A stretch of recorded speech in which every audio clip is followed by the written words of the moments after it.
Mister ladies viewers அனைவருக்கும் வணக்கம். நான் டாக்டர் நித்யா, சித்தா பிசிஷியன். சாப்பிட்ட உடனே பல மணி நேரம் கழித்து எனக்கு அந்த உணவு ஜீரணமாகல, ஏப்பம் வருது, இல்லை எதிர்த்தட்டு வருது, இந்த மாதிரி நிறைய பேர் சொல்லுவோம். மதியம் சாப்பிட்டேன், இப்பவுமே எனக்கு ஏப்பம் வந்துகிட்டே இருக்கு பாருங்களேன் அப்படின்னு சொல்லிட்டு நிறைய பேர் சொல்லுவாங்க. அதே மாதிரி இரவு நேரத்துல நம்ம டின்னர் சாப்பிட்டதுக்கு அப்புறம் தூக்கத்துல ஏப்பம் விட்டுக்கிட்டே இருப்பாங்க. ஜீரணமாகலன்னு பரண்டு பரண்டு படுக்கிறது, நெஞ்சிலே இருக்குது, எனக்கு தூக்கமே வரலையே, சாப்பிட்றது செரிக்கவே இல்லையே என்று நிறைய பேர் சொல்லுவோம். இதற்கு நிறைய காரணங்கள் இருக்கு. நான் சொல்ற இந்த வழிமுறைகளை ஃபாலோ பண்ணிட்டு சித்த மருந்துகளும் எடுத்தனா பல வருடங்களாக இருந்த இந்த பிரச்சனையிலிருந்து முழுவதுமாக விடுபடலாம். இப்போ சாப்பிட்டு ஒரு சிலர் கரெக்டா அந்த வயது அப்படின்னு பார்த்தோம்னா 40 வயதை கடந்தவங்களுக்கு இந்த பிரச்சனை நிறைய பேருக்கு இருக்கும். அதுக்கு அடுத்த கேட்டகரியில யாரெல்லாம் இருக்கிறாங்கன்னா, இரவு நேரத்துல, அதாவது ஐடி ப்ரொஃபஷன்ல இருக்கிறவங்க, இரவு நேரத்தில் கண் விழித்து நான் நைட் ஷிஃப்ட் பார்க்குறேன்னு சொல்றவங்க நிச்சயமாக இந்த பிரச்சனை இருக்கும். இவர்களுக்கு எந்த மாதிரி நம்ம ட்ரீட்மெண்ட், அதாவது சிகிச்சை முறைகளோட உணவு முறைகள் நம்ம எடுக்கலான்றதையும் பார்க்கலாம். பொதுவா நம்ம சாப்பிட்ட உணவு கேஸ்ட்ரிக் ஜூஸ் நம்ம பாடியில, இன்டர்னல் பாடியில செக்ரீட் ஆகிருக்கும். அதாவது ஸ்டொமக் ரீஜியன்ல நமக்கு இந்த கேஸ்ட்ரிக் ஜூஸ் எல்லாம் செக்ரீட் ஆகி சாப்பிட்ட உணவை சரியா நமக்கு செரிமானம் நடந்து, அப்சார்ப்ஷன் நடந்து, அது வேஸ்டா நமக்கு மலமாக வெளியேறும். இந்த பொதுவா ஒரு உணவு எடுத்து 4ல இருந்து 5 மணி நேரத்துக்குள்ள அது முழுவதுமாக செரிக்கப்படணும். பல மணி நேரமாகியும் அது செரிக்காத மாதிரி நெஞ்சிலேயே இருக்கு.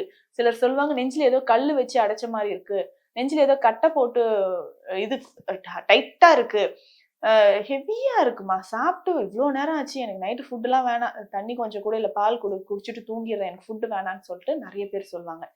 இதனால என்ன ஆகும்னா, நம்ம ஃபுட் மீல்ஸை ஸ்கிப் பண்ண நிறைய பிரச்சனைகள் வரும். உடல் எடை அதிகரிப்பு ஏற்பட்டுக்கிட்டே இருக்கும். நல்லா பார்த்தோம்னா, எனக்கு பசி இல்லை, கொஞ்சம் சாப்பிட்டாலும் வயிறு உப்புசமா இருக்கு, அடிக்கடி எனக்கு எதிர்த்துட்டு வந்துகிட்டே இருக்கு, எதுக்களிக்குது, இதனால நான் சரியா சாப்பிட மாட்டேங்கிறேன்.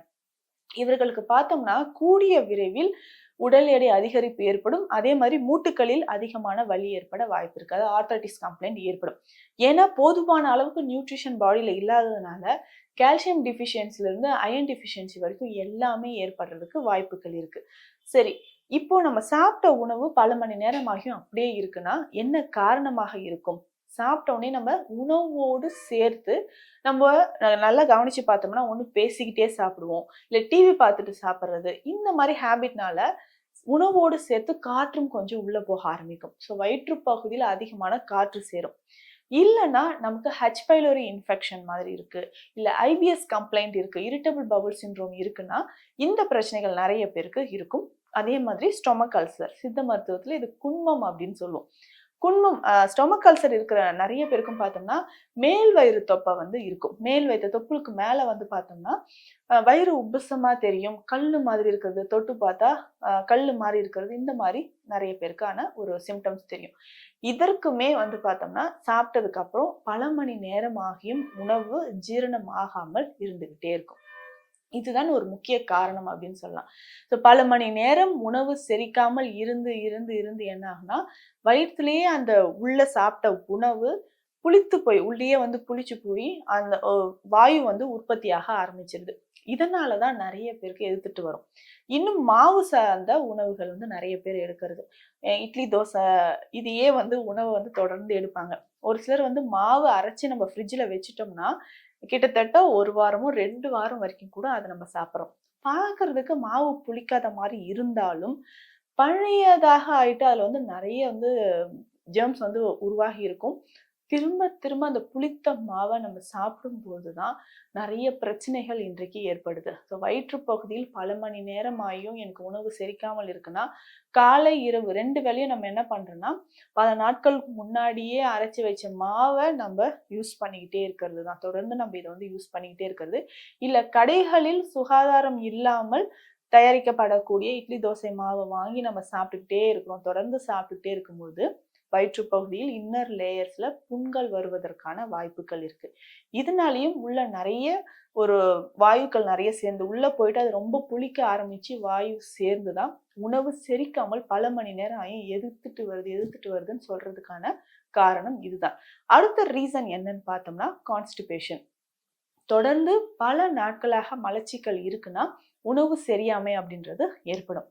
இப்போ கான்ஸ்டிபேஷன் இருந்துச்சுன்னா நமக்கு அடுத்ததாக பசி அப்படின்ற ஒரு உணர்வே இல்லாமல் போகும். ஸோ பசி குறைய குறைய என்ன ஆகும்னா அடுத்தடுத்து நம்ம ஃபுட் எடுக்கிறத குறைஞ்சி பாடி ரொம்ப அனிமிக் ஆகுறது, நான் சொன்ன மாதிரி ஆர்த்ரைட்டிஸ் கம்ப்ளைண்ட் வருது, இது எல்லாமே ஏற்படும். மலச்சிக்கல் இல்லாமலும் பார்த்துக்கணும்.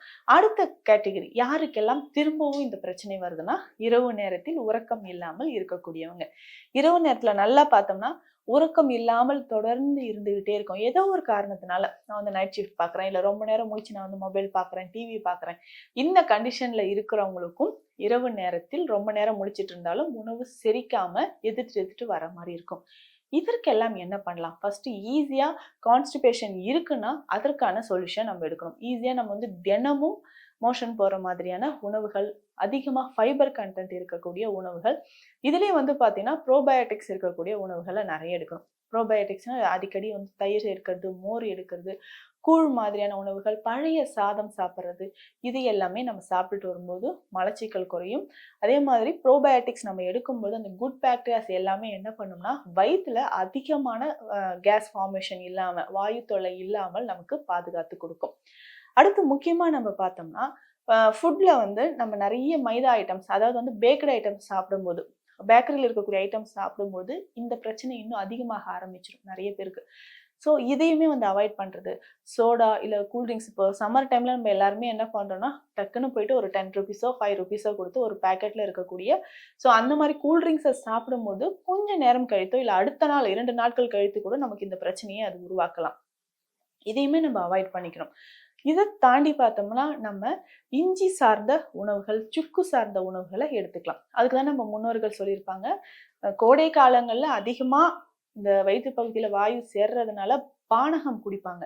இந்த பானகம் வந்து பார்த்தோம்னா உடல் வெப்பத்தை குறைப்பதற்கு இதுல எலுமிச்சை சாறு இருக்கும். கொஞ்சமாக நம்ம இதுல கொடம்புளி, துளசி இலைகள், புதினா இலைகளை நம்ம சேர்த்துக்கலாம். ஏலக்காய் பொடி இருக்கும், கருப்பட்டி, இது எல்லாமே சேர்த்து நம்ம குடிக்கும் பொழுது உடல்ல இருக்கக்கூடிய அதிகமான உஷ்ணத்தை இது குறைக்கும். கோடை காலங்கள்ல நம்ம உடல்ல ஏற்படக்கூடிய வாயு பிரச்சனையை இது தீர்க்கும், உடல் உஷ்ணத்தையும் தீர்க்கும்.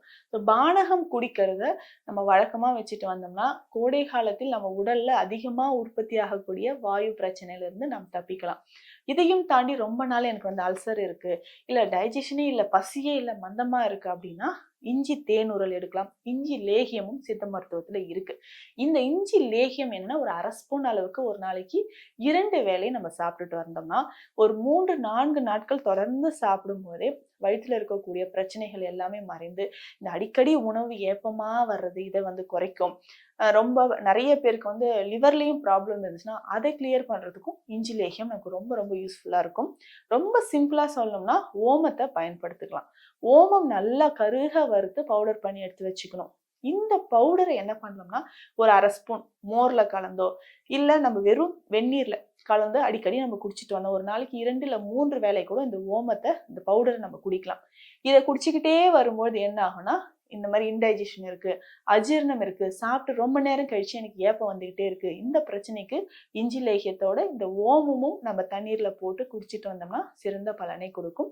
நான் சொன்ன இந்த வழிமுறைகளை எல்லாம் ஃபாலோ பண்ணுங்க. பல நாட்களாக இருந்த இந்த அஜீரண பிரச்சனையிலிருந்து முழு விடுதலை பெறலாம். மீண்டும் அடுத்த பதிவில் சந்திக்கலாம். நன்றி.